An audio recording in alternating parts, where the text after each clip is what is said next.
Hi, how is it going? Today I will share my experience growing bananas.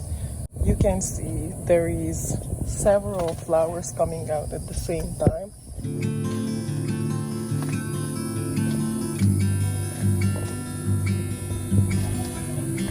And there is another over there.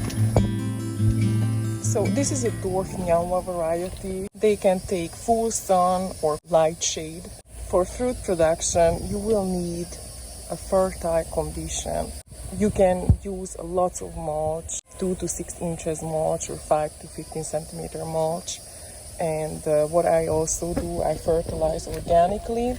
I have the composter here, and sometimes I automatically get all the compost tea that is coming from the lower part of the composter. I just put it on the banana. As you can see, they're loving it. So definitely a mulch, it's a big plus, and fertilization. So I do it organically because of the compost and the mulch, but you can do also synthetic if you don't have these conditions, like if you don't have the compost going. Whatever it takes, they are heavy feeders, so you want to fertilize them, you want to give them fertile condition, fertile soil.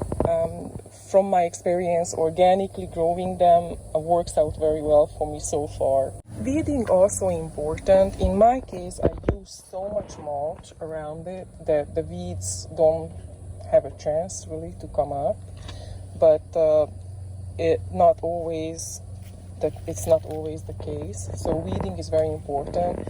Just what I would suggest, be careful, don't use any weed killer. It's just it's a herbaceous plant, the banana, and it can affect it badly. It can even stunt it or even kill it if you use that type of the best weeding, I would say, it's by hand.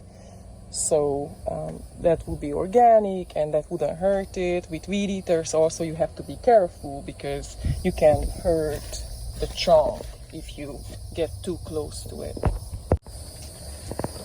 What's also very important to keep in mind when you plant the banana plant, the first 3-4 months will determine how big the bunch will be, how much will it weigh, and the number of hands. This will be one hand. Consequently, essential to provide the best care during this period, so they would produce the best fruits for you. Imagine just like banana pups, banana babies. You want to baby them just like you would baby your kids. At first, you have to be more careful with them, and it will pay in the long run if you take care of them at the beginnings. The other very important thing is soil moisture abundance. You will need a lot of water, especially times when there is a dry period. You will need to give some extra water. It's about 1.5 inches a week, or 4 to 6 inches a month. You will need a good amount of water when there is no rainy season. They will be very happy if you will do that, and they will flower and fruit and just show the love.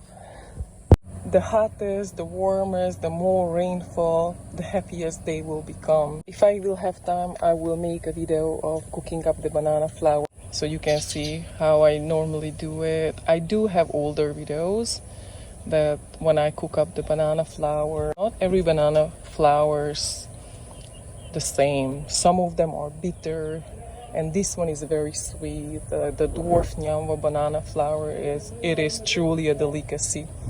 By cutting the flower off when all the fingers comes out, actually some people prefers it that way, even if they don't cook it up, because they say the energy can go to the fruit production instead of keeping this one also nice and alive.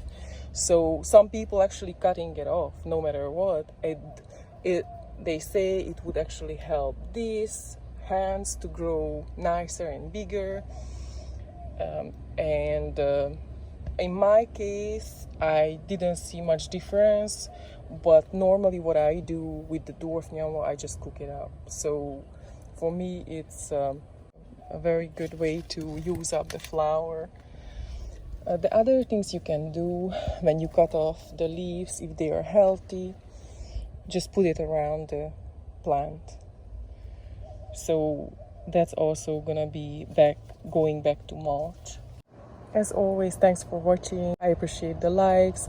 If you subscribe, thank you so much, and I will see you guys later with more plant videos. Hope there was some useful information for you guys. See you guys later. Have a good one. Bye.